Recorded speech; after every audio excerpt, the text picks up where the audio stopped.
사도신경 고백함으로 금요일 새벽기도에 함께 드리도록 하겠습니다. 전능하사 천지를 만드신 하나님 아버지를 내가 믿사오며 그 외아들 우리 주 예수 그리스도를 믿사오니 이는 성령으로 잉태하사 동정녀 마리아에게 나시고 본디오 빌라도에게 고난을 받으사 십자가에 못 박혀 죽으시고 장사한 지 사흘 만에 죽은 자 가운데서 다시 살아나시며 하늘에 오르사 전능하신 하나님 우편에 앉아 계시다가 저리로서 산자와 죽은 자를 심판하러 오시리라. 성령을 믿사오며 거룩한 공회와 성도가 서로 교통하는 것과 죄를 사하여 주시는 것과 몸이 다시 사는 것과 영원히 사는 것을 믿사옵나이다. 아멘. 찬송가 545장으로 하나님께 찬양 드리도록 하겠습니다. 오늘 이 새벽에 하나님께서 저희에게 주신 말씀은 민수기 34장 1절부터 15절까지의 말씀입니다. 이 말씀을 우리 다 같이 함께 봉독하도록 하겠습니다. 여호와께서 모세에게 말씀하여 이르시되 너는 이스라엘 자손에게 명령하여 그들에게 이르라. 너희가 가나안 땅에 들어가는 때에 그 땅은 너희의 기업이 되리니 곧 가나안 사방 지경이라. 너희 남쪽은 에돔 곁에 접근한 신광야니 너희의 남쪽 경계는 동쪽으로 염해 끝에서 시작하여 돌아서 아그라빔 언덕 남쪽에 이르고 신을 지나 가데스 바니아 남쪽에 이르고 또 하살 아다를 지나 아스몬에 이르고 아스몬에서 돌아서 애굽 시내를 지나 바다까지 이르느니라. 서쪽 경계는 대해가 경계가 되나니 이는 너희의 서쪽 경계니라. 북쪽 경계는 이러하니 대해서부터 호르산까지 그으라. 호르산에서 그어 하맛 어귀에 이르러 스닷에 이르고 그 경계가 또 스브론을 지나 하살 에난에 이르나니 이는 너희의 북쪽 경계니라. 너희의 동쪽 경계는 하살 에난에서 그어 스밤에서 이르고 그 경계가 또 스밤에서 리블라로 내려가서 아인 동쪽에 이르고 또 내려가서 긴네렛 동쪽 해변에 이르고 그 경계가 또 요단으로 내려가서 염해에 이르나니 너희 땅의 사방 경계가 이러하니라. 모세가 이스라엘 자손에게 명령하여 이르되 이는 너희가 제비 뽑아 받을 땅이라. 여호와께서 이것을 9지파 반쪽에게 주라고 명령하셨나니 이는 르우벤 자손의 지파와 갓 자손의 지파가 함께 그들의 조상 가문에 따라 그들의 기업을 받을 것이며 므낫세의 반쪽도 기업을 받았음이니라.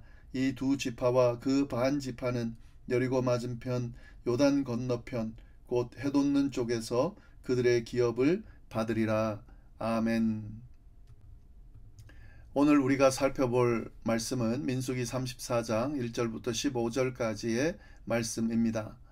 민수기 마지막 부분에 대해서 우리가 지금 함께 나누게 될 텐데 이 민수기 마지막에는 하나님께서 이제 약속의 땅에 이스라엘 백성들이 들어가게 됐을 때에 그 구체적인 청사진을 보여주는 내용이 나옵니다.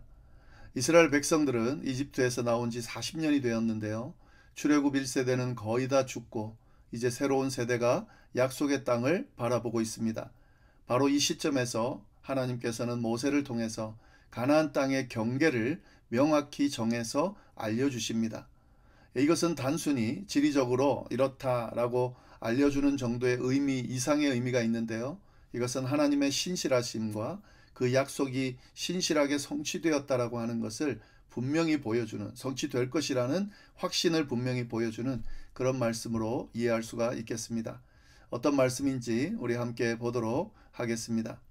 먼저 1절 2절 말씀입니다. 여호와께서 모세에게 말씀하여 이르시되 너는 이스라엘 자손에게 명령하여 그들에게 이르라. 너희가 가나안 땅에 들어가는 때에 그 땅은 너희의 기업이 되리니 곧 가나안 사방 지경이라. 여기서 이 본문에서 우리가 좀 주목해 볼 부분은 너희가 가나안 땅에 들어갈 때에 라고 하는 말씀입니다. 만약에 들어간다면 이게 아니죠. 가나안 땅에 들어갈 때에 확실한 약속을 보여주는 겁니다. 너희가 가나안 땅에 반드시 들어가게 될 텐데 그 땅은 너희의 기업이 되고 그리고 그 모든 가나안 사방 지경이 너희의 것이 되겠다 라고 확실하게 말씀해 주시는 거죠. 하나님께서는 약 600년 전에 아브라함에게 이 땅을 내 후손에게 주겠다라고 이미 약속을 하셨습니다. 그리고 그 후에 이삭과 야곱에게도 같은 약속을 반복하셨는데 그것이 큰 민족을 이루고 큰 민족을 이룬 이스라엘 백성, 하나님의 백성들에게 이것이 마침내 그 약속이 성취되려고 하고 있는 그런 상황에서 확신에 찬 그런 말씀을 지금 이스라엘 백성들에게 들려주고 있는 거죠. 그러면서 이 가나안 땅 사방 지경이 어떤 정도의 범위가 있는지 명확한 경계를 구분하여 알려주시는데요. 3절부터 5절까지 말씀 보시면 남쪽 경계에 대한 상세한 묘사가 나옵니다. 너희 남쪽은 에돔 곁에 접근한 신광야니 너희의 남쪽 경계는 동쪽으로 염의 끝에서 시작하여 돌아서 아그라빔 언덕 남쪽에 이르고 신을 지나 가데스 바네아 남쪽에 이르고 또 하살 아다를 지나 아스몬에 이르고 아스몬에서 돌아서 애굽 시내를 지나 바다까지 이르느니라. 아주 구체적으로 명확하게 남쪽 경계를 지금 설명하고 계시죠. 에돔 경계에서부터 시작해서 염해, 사해죠. 사해 끝까지 그리고 여러 지명들을 거쳐서 애굽 시내까지 쭉 이어지는 이 경계가 남쪽 경계가 될 거다라고 지금 분명하게 알려주고 계십니다. 근데 여기서 보면은요. 가데스 바네아를 언급하고 있죠. 이거 이스라엘 역사에서 아주 중요한 장소입니다. 왜냐하면 12명의 정탐꾼을 출애굽한 후에 초창기에 이 가나안 땅에 보냈는데 그 12명의 정탐꾼 중에서 10명이 불신앙적인 고백을 하게 되고 이스라엘 백성들이 그들의 이야기를 따르게 되죠. 그로 인해서 40년 동안 광야 생활을 시작하게 된 곳이 바로 가데스 바네아입니다. 그런데 이곳이 결국에는 어떻게 됩니까? 과거의 실패의 장소임에도 불구하고 약속의 경계에 포함된다는 거죠. 그러니까 하나님의 은혜가 이런 어떤 실패, 실수를 덮고도 남음이 있음을 분명하게 보여주고 있습니다. 비록 실수했고 또 실패했지만 하나님께서 그것을 회복시키셔서 은혜의 어떤 범주 안으로 넣어주신다라고 하는 사실을 우리가 분명히 볼 수가 있습니다. 네, 그리고 6절부터 12절까지는 서쪽, 북쪽, 동쪽 경계를 명확하게 보여주고 있습니다. 먼저 6절을 보시면 서쪽 경계죠. 서쪽 경계는 대해가 경계가 되나니 이는 너희의 서쪽 경계니라. 대해는 지중해를 말하는 거죠. 이런 자연적인 경계로 이 서쪽 경계가 된다는 거죠. 그러니까 지금 이 바다를 포함한 이게 오른 동쪽에 있는 가나안 땅이 이 이스라엘 백성의 땅이 될 것이다 라고 경계를 분명하게 이야기해 주십니다. 북쪽 경계는 7절부터 9절까지의 말씀입니다. 북쪽 경계는 이러하니 대에서부터 호르산까지 그어라. 호르산에서 그어 하맛 어귀에 이르러 스닷에 이르고 그 경계가 또 시브론을 지나 하살 에난에 이르나니 이는 너희의 북쪽 경계니라. 호르산에서 시작해서 하맛 어귀에 이르는 경계입니다. 여기서 하맛은 현재 시리아 지역인데요. 이 솔로몬 시대에 이스라엘이 그 최대 영토를 확장했을 때 실제로 이 경계까지 다스리게 됩니다. 이건 하나님께서 명확하게 약속해 주신 거죠. 이스라엘 백성들이 그 차지할 그 가나안의 범주가 여기까지라는 것을 이미 하나님이 약속으로 말씀해 주신 거죠. 동쪽 경계 10절부터 12절까지의 말씀입니다. 너희의 동쪽 경계는 하살 에난에서 그어 스밤에 이르고 그 경계가 또 스밤에서 리블라로 내려가서 아인 동쪽에 이르고 또 내려가서 긴네렛 동쪽 해변에 이르고 그 경계가 또 요단으로 내려가서 염해에 이르나니 너희 땅의 사방 경계가 이러하니라. 갈릴리 동편을 이야기하는 거죠. 요단강까지의 그 경계입니다. 이까지가 지금 가나안 땅의 동쪽 경계다 하는 거죠. 이처럼 하나님께서 네 방향의 경계를 정확하게 구분해서 가나안 땅을 차지하게 될 거다라고 이야기해 주십니다. 이것은 하나님의 약속이 막연하지 않고요. 아주 그 계획이 구체적이고 세밀하다는 것을 보여줍니다. 그리고 이 하나님의 약속이 막연하지 그러니까 신실하게 진행될 것이라는 것을 분명하게 보여주는 그런 말씀이다라고 볼 수가 있겠습니다. 네, 그리고 13절부터 15절까지 내용은 모세가 이스라엘 자손에게 명령하여 이르되 이는 너희가 제비 뽑아 땅을 받을 땅이라 여호와께서 이것을 9지파 반쪽에게 주라고 명령하셨나니. 이는 르우벤 자손의 지파와 갓 자손의 지파가 함께 그들의 조상의 가문에 따라 그들의 기업을 받을 것이며 므낫세의 반쪽도 기업을 받았음이라.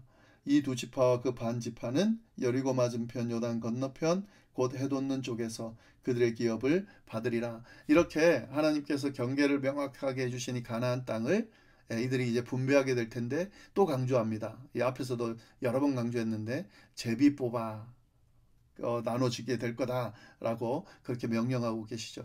이 제비 뽑는 것은 단순히 운이 아니라 그랬습니다. 하나님의 주권적인 선택을 의미한다 그랬습니다. 그러니까 인간의 어떤 생각이나 자기들의 욕심이 아니라 하나님께서 배분해 주시는 아주 주권적인 그 선택으로 이 분배가 될 거다 하는 거죠. 잠언 16장 33절에 제비는 사람이 뽑지만 그 결정은 온전히 여호와께로부터 나느니라 라고 말씀하셨는데, 이 제비를 통해서 하나님께서 각 지파에게 분배해 주신다라고 이야기하고 있는 거죠. 그런데 이 가나안 그 서편에 있는, 그러니까 본토에 있는 요단강 서편에 있는 이 가나안 땅은 9지파 반에게 주라고 명령하고 있습니다. 왜 그렇습니까? 이미 요단강 동편에 있는 기업을 2지파 반이 받았죠. 그래서 14절에 그 내용이 나오죠. 르우벤 갓 지파 그리고 므낫세 반 지파는 이미 요단 동편의 기업을 받았습니다. 이게 민수기 32장에서 우리가 살펴봤습니다. 그래서 그들이 가축 많아서 목축이 좋은 요단강 동편을 달라고 요청을 했고, 모세가 조건부로 허락을 했죠. 그들이 군사들이 함께 가서 가나안 정복을 이룰 때까지 같이 하고 다 정복이 되고 나면 그때야 돌아올 수 있다라고 했는데, 지금 하나님이 다시 한번 확인해 주는 거죠.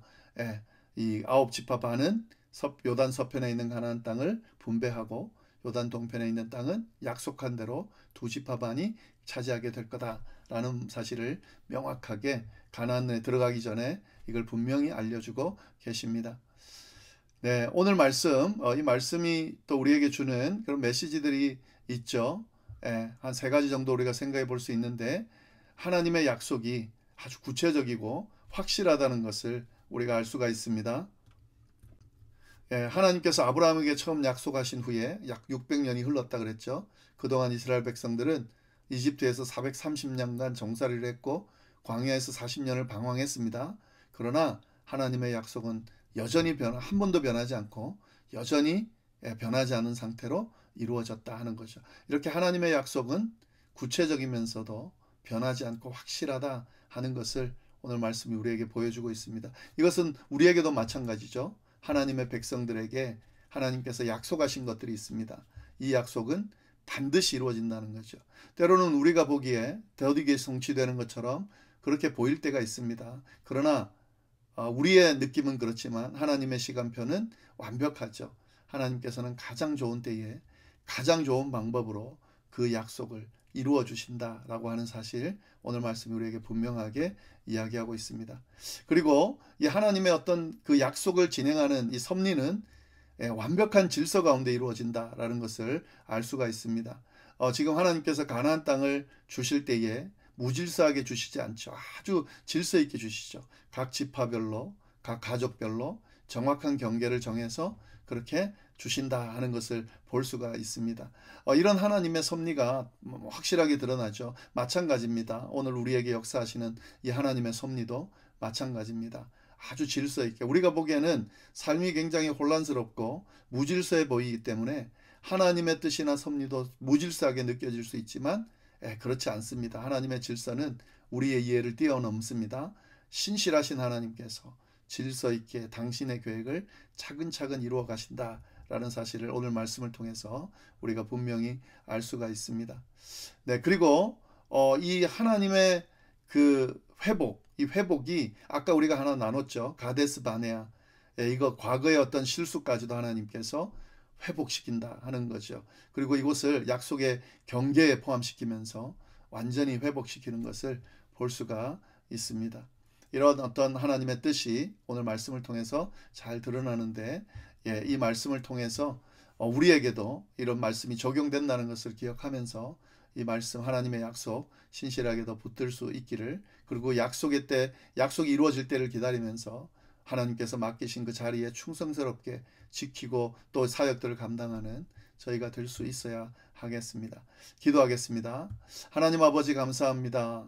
또 이 새벽에 귀한 말씀 들려주셔서 감사를 드립니다.